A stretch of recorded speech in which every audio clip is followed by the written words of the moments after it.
ఈరోజు ఈ వేదిక మీద నుంచి అడుగుతున్నా నేను.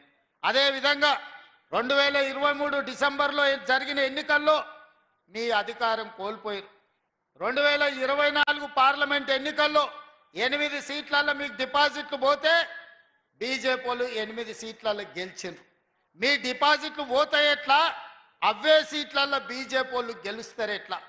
గింత లెక్క మా తెలంగాణ 4 కోట్ల ప్రజలకు అర్థమైతలేదా?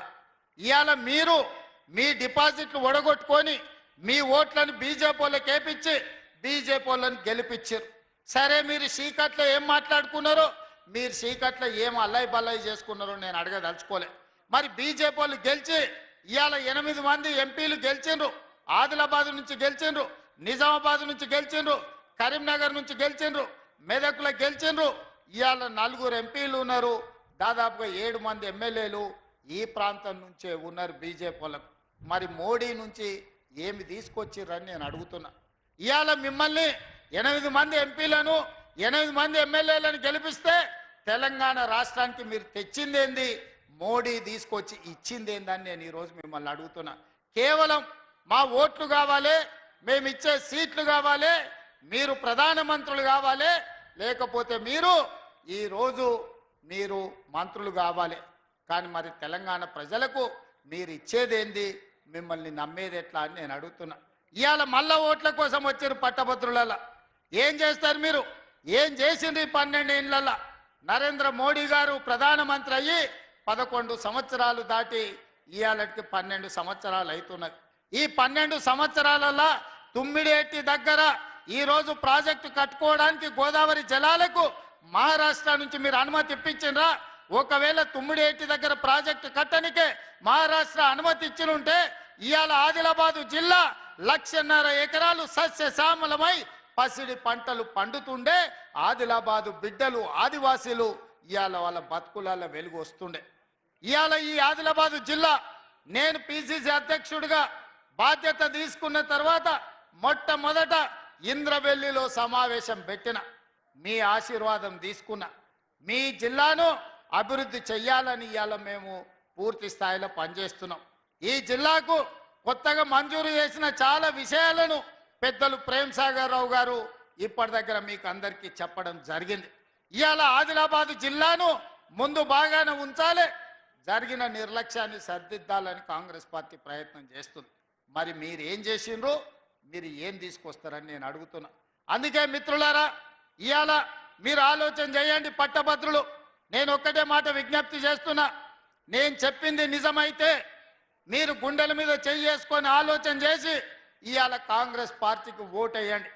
నేను చెప్పింది అబద్ధమైతే, మీ మనసుకు అది అబద్ధం అని తోస్తే మీరు ఎవరికి వేసుకున్నా మాకు అభ్యంతరం లేదు, మీ ఇష్టం. ఇవాళ నేను ముఖ్యంగా టీచర్లను డిఎస్సి నోటిఫికేషన్, అదేవిధంగా టెట్ పరీక్షలు నిర్వహించింది కాంగ్రెస్ పార్టీ అధికారంలోకి వచ్చిన తర్వాత కాదా?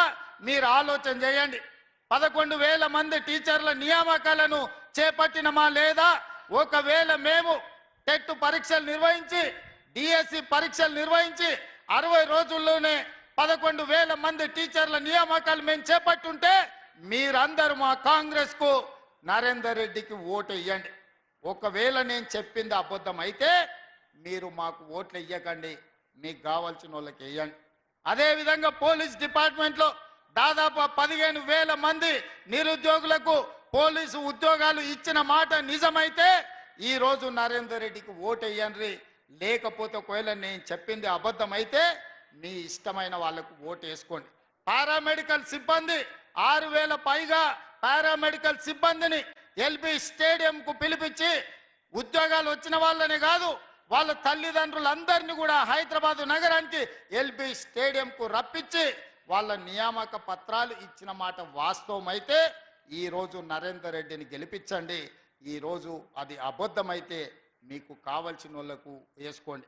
ఈ విధంగా వివిధ శాఖలలో 55,163 మందికి ఎల్బీ స్టేడియం సాక్షిగా ఒక్కొక్కరిని వాళ్ళ కుటుంబ సభ్యులను వాళ్ళ తల్లిదండ్రులను పిలిపించి వాళ్ళకు ఉద్యోగ నియామక పత్రాలు అందించి వాళ్ళ కుటుంబాల కళ్ళల్లో ఆనందం చూసిన మాట వాస్తవం అయితే ఈ పట్టభద్రులందరూ కూడా ఇవాళ కాంగ్రెస్ పార్టీని గెలిపించండి అని నేను అడుగుతున్న మిత్రులారా. నేను చెప్పింది ఒకవేళ అబద్ధం అయితే ఈరోజు మీకు కావలసిన నిర్ణయం తీసుకోండి. కానీ అదే నరేంద్ర మోడీ గారు 2014 ఎన్నికల్లో 2019 ఎన్నికల్లో ప్రతి సంవత్సరం 2 కోట్ల ఉద్యోగాలు ఇస్తా అన్నాడు. మరి ఇప్పటికి దాదాపుగా 11 ఏళ్ళు అయిపోయి 12వ ఏడుకు మనం అడుగు పెడుతున్నాం. 24 కోట్ల ఉద్యోగాలు ఇవ్వాలి. ఏ లెక్కనైనా నరేంద్ర మోడీ గారు తెలంగాణ రాష్ట్రానికి దాదాపుగా 1 కోటి ఉద్యోగాలు బకాయి వడ్డాడు, బాకీ వడ్డాడు. ఆయన ఇచ్చింది ఎన్ని ఉద్యోగాలంటే 2 ఉద్యోగాలు ఇచ్చిండు. ఒకటి కిషన్ రెడ్డికి, 2 బండి సంజయ్కి. తెలంగాణ రాష్ట్రంలో మోడీ గారు ఇచ్చిన ఉద్యోగాలు ఏమన్నా ఉన్నాయంటే 2 ఉద్యోగాలు. ఆ రెండిట్లో ఒకటి కిషన్ రెడ్డికి ఇస్తే ఇంకొకటి బండి సంజయ్కి ఇచ్చారు. ఇంకెవరికైనా ఉద్యోగాలు ఇచ్చిండ్రా? ఎవరికైనా ఈడున్న వేలాది మందిలో నరేంద్ర మోడీ ఎవరికైనా ఉద్యోగం ఇచ్చిండా? ఈడున్న వేల మందిలో ఎవరికైనా ఉన్నాయా చెప్పండి. ఎవరికైనా మోడీ మీకు ఉద్యోగం ఇచ్చిండా?